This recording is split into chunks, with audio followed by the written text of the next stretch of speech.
Bonjour à tous et bienvenue pour notre dernier épisode de la Radio Babylone, le 5e épisode de ce format. Si vous nous écoutez le jour de la sortie de l'épisode, c'est Noël, alors joyeux Noël à vous. Joyeux Noël. Si vous nous écoutez un autre jour, eh bien, joyeuse journée à vous.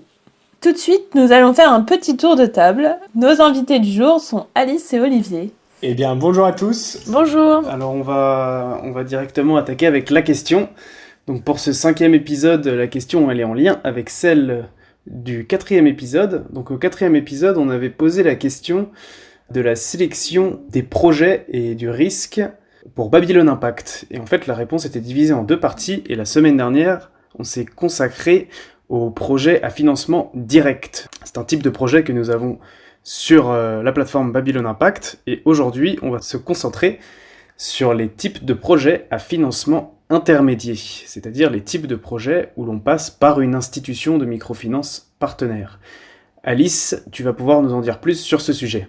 Alors pour expliquer un petit peu, tout d'abord par rapport au financement des projets indirects, donc par une institution de microfinance, comment ces institutions sont-elles sélectionnées ? En fait, on intègre sur Babylone Impact des IMF, institutions de microfinance, qui sont historiquement déjà partenaires de la plateforme babylone.org et qui ont de fait déjà passé tout le processus de sélection de Babylone, c'est-à-dire une rencontre sur place, un audit documentaire, etc. Ensuite, donc dans le pôle IMF, on rédige un dossier d'investissement qui est ensuite soumis à un comité de sélection composé d'experts de la microfinance qui vont ensuite valider ou non tous les partenariats de babylone.org en fonction du risque.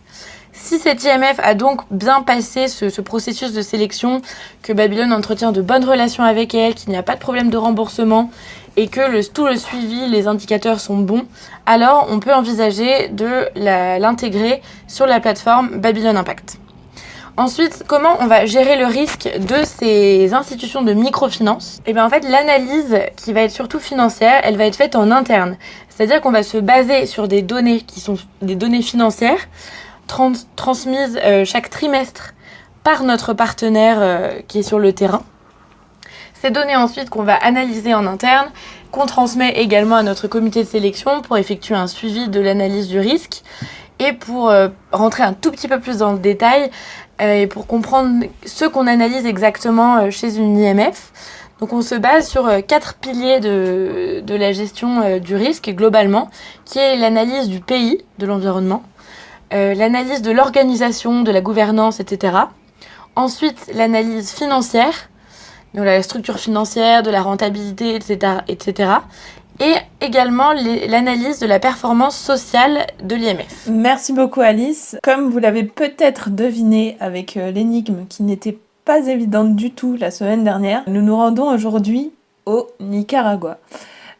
Pour commencer ce Babylone Express, Olivier va nous présenter notre institution de microfinance IMF partenaire dans le pays.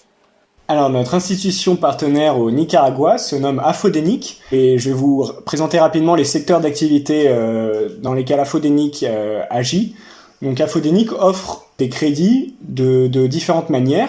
Elle offre beaucoup de crédits à des entrepreneurs vivant en milieu rural et travaillant essentiellement dans le secteur agricole. Donc, il faut savoir qu'un tiers de la population nicaraguayenne travaille dans le secteur agricole. Outre ces secteurs, Afodenic offre également des crédits d'accès à l'eau destinés à ces mêmes populations, ce qui en fait une IMF partenaire de Babylone au sein de notre programme WASH. Mais Afodenic propose également des crédits destinés aux entreprises qui favorisent l'investissement, par exemple, dans l'énergie verte via le financement de systèmes solaires autonomes. Donc, via tous ces investissements, Afodenic participe au développement économique de tout le pays. Merci Olivier. Il me semble qu'Afodenic est aussi présent sur Babylone Impact. Il y a des projets sur les deux plateformes. Est-ce que tu peux nous en dire plus là-dessus ? Il se trouve que Afodenic est un des partenaires historiques de Babylone. Ça fait plus de 10 ans que nous sommes partenaires avec eux. Et nous avons une très bonne communication avec eux. L'équipe est très réactive. Nous avons un bon contact, y compris pendant des moments difficiles comme la crise politique interne au Nicaragua en 2018-2019. Les chiffres sont relativement bons lorsque nous regardons, et l'IMF propose des produits très différenciés et des projets qui intéressent fortement nos prêteurs. C'est pourquoi tout naturellement nous sommes prononcés en faveur de l'intégration d'Afodenic sur notre nouvelle plateforme Babylon Impact. Ok, merci beaucoup. Du coup, tu as déjà un peu mentionné que le Nicaragua se trouve dans une situation pas forcément évidente en termes politiques. Comme partout dans le monde, c'est aussi le cas pour évidemment les conditions sanitaires actuelles. À quel moment est-ce que Babylon va freiner, disons, dans ses partenariats et se poser la question si le risque est trop élevé ? Alors c'est une très bonne question. On observe dans certains pays qu'il y a beaucoup d'organismes similaires un petit peu à Babylon, pas forcément dans le microcrédit, mais des organismes financiers qui font le choix de se retirer progressivement de certains pays qu'ils estiment trop risqués. Alors c'est quelque chose à laquelle on est très attentif. D'ailleurs, on effectue également une veille pays hebdomadaire dans les pays concernés pour essayer de suivre au mieux l'actualité et d'être au plus proche de l'actualité de nos pays. Et en ce qui concerne Afodenic par exemple, bon, l'actualité est assez dense en ce moment au Nicaragua. Vous avez sans doute entendu parler des 2 ouragans qui ont dévasté une partie du pays en novembre 2020, il y a environ un mois. Nous estimons, l'équipe de Babylon, que le risque devient trop important lorsque des retards de remboursement deviennent de plus en plus fréquents. Et il se trouve que depuis 10 ans, malgré les différentes périodes de crise qu'a traversé le Nicaragua, nous n'avons jamais eu de problème de retard de remboursement avec aucun prêt depuis plus de 10 ans avec Afodenic. C'est pourquoi nous faisons le choix tout simplement de continuer à leur faire confiance et de les soutenir dans ces moments qui sont particulièrement compliqués. Merci beaucoup Olivier pour cette réponse on ne peut plus claire et on ne peut plus complète sur Afodenic et le risque et le Nicaragua. Donc en parlant du Nicaragua, nous allons y rester. Et on va s'évader un petit peu le temps d'une musique de Silvio Villalta Jr. C'est une compilation de plusieurs reprises de cet artiste de musique traditionnelle du Nicaragua, de thèmes traditionnels du Nicaragua.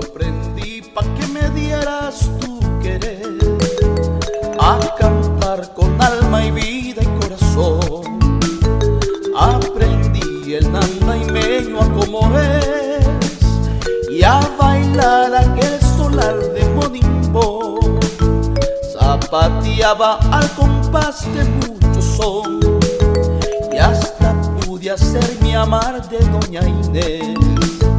Pero yo que estaba loco por tu amor, y en mis cuentas era mío tu querer.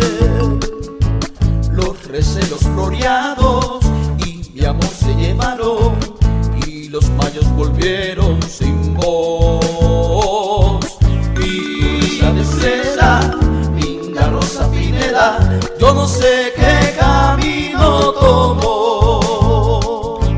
Los recelos floreados y mi amor se llevaron, y los mayos volvieron sin voz.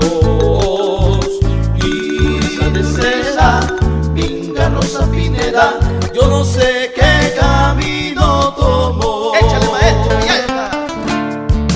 Puro granadito.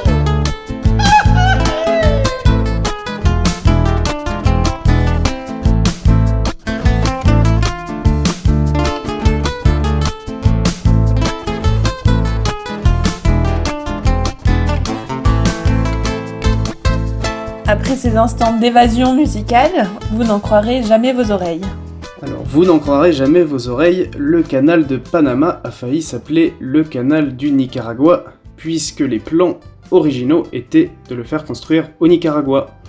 En fait, il y a eu quelque chose qui s'est passé en 1850, qui a été le traité Clayton-Bulwer, qui a été signé entre les États-Unis et le Royaume-Uni pour la décolonisation de l'Amérique centrale, et ce pour ralentir le projet du canal du Nicaragua par les Américains.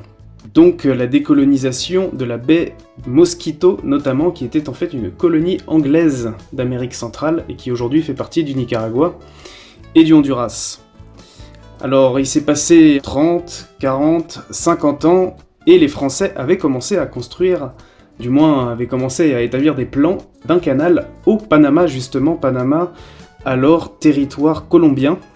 C'est alors que le traité a été annulé entre les États-Unis et l'Angleterre, que les États-Unis ont soutenu un mouvement d'indépendance au Panama, et ont obtenu l'indépendance du Panama et ont signé avec le nouveau gouvernement les papiers pour donner les droits de construction du canal de Panama. Et voilà, c'était la petite séance d'histoire du jour. Super intéressant, merci Lucas. Alors, pas d'énigme puisque c'est le dernier épisode de cette première session, donc peut-être qu'on va simplement souhaiter un joyeux Noël et de bonnes fêtes et une bonne année 2021. Ouais, très bonne fête et bonne année 2021. On espère qu'elle sera plus agréable pour beaucoup de personnes. Oui. Joyeux Noël! Joyeux Noël à tous! Asómate a la ventana y verás la aurora y verás la aurora. Y al salir ese sol